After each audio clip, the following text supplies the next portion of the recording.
Welcome back to Acing AP Biology.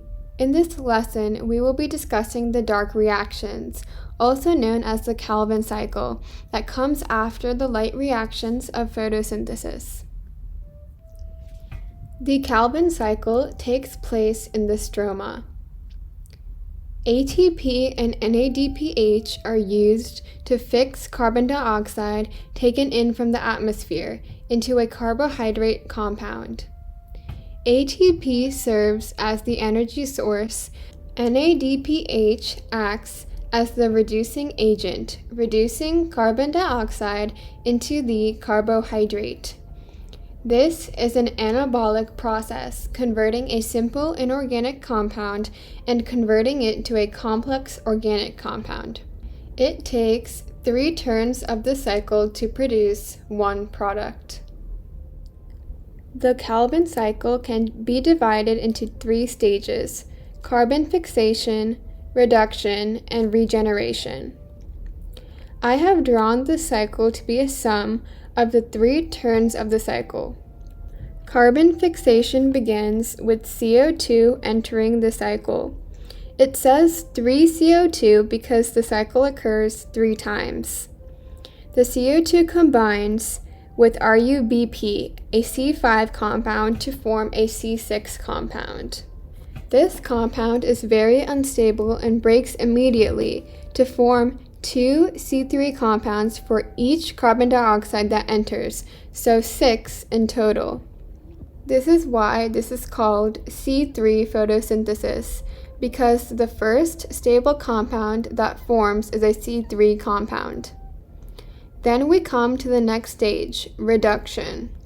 6 ATP coming from the light reactions enter, and it phosphorylates the 6 C3 compounds. Keep in mind that for each turn, 2 ATP go in, phosphorylating the 2 C3 compounds. So 3 turns equals 6 ATP. The 6 ADP and inorganic phosphates then go back to the light reactions. Now 6 NADPH go in, reducing the C3 compound. Then 1 C3 compound exits the cycle, called G3P. The production of G3P occurs after 3 turns of the Calvin cycle. This G3P then combines with another G3P to form glucose. So it takes 6 turns of the cycle to produce 1 glucose molecule.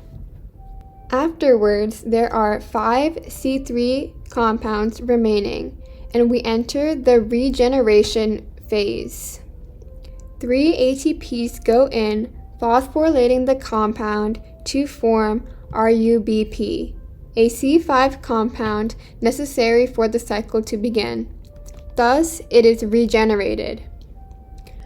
Rubisco is an enzyme that catalyzes the combination of RUBP and CO2 to form the first C6 compound. Rubisco is one of the most abundant proteins on Earth. So, in net total, the synthesis of 1 G3P molecule requires 6 NADPH and 9 ATP.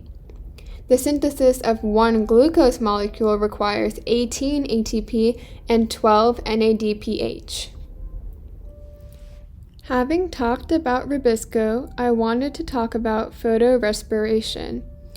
Photorespiration occurs when oxygen instead of CO2 is consumed in the Calvin cycle. This happens because Rubisco can accept oxygen or carbon dioxide in its active site.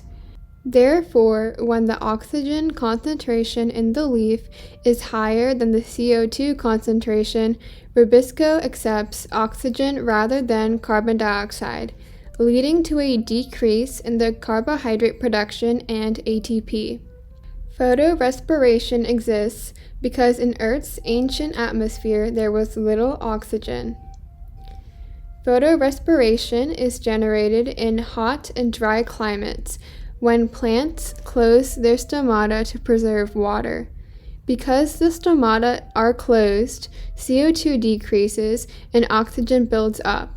Furthermore, plants that live in hot and dry climates have different pathways for carbon fixation to reduce photorespiration.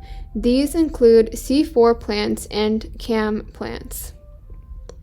C4 plants fix carbon dioxide into C4 compounds rather than C3 compounds. C4 plants alter their dark reactions so that the Calvin cycle is separate from the initial inclusion of CO2. The initial fixation occurs in the mesophyll cell, and the Calvin cycle occurs in the bundle sheath cell. An example of a C4 plant is corn or sugarcane. In CAM plants, stomata are opened at night and closed during the day, which is the opposite of most plants. This allows them to preserve water during the day. At night, carbon dioxide is built into organic acids. The Calvin cycle then occurs during the day. CAM plants, like cacti, live in very dry environments. For both C4 and CAM plants, the CO2 is assimilated into an organic intermediate compound before the Calvin cycle begins. That's it for Unit 8. If you have any questions, feel free to comment below. See you next time. For more bio content, hit subscribe.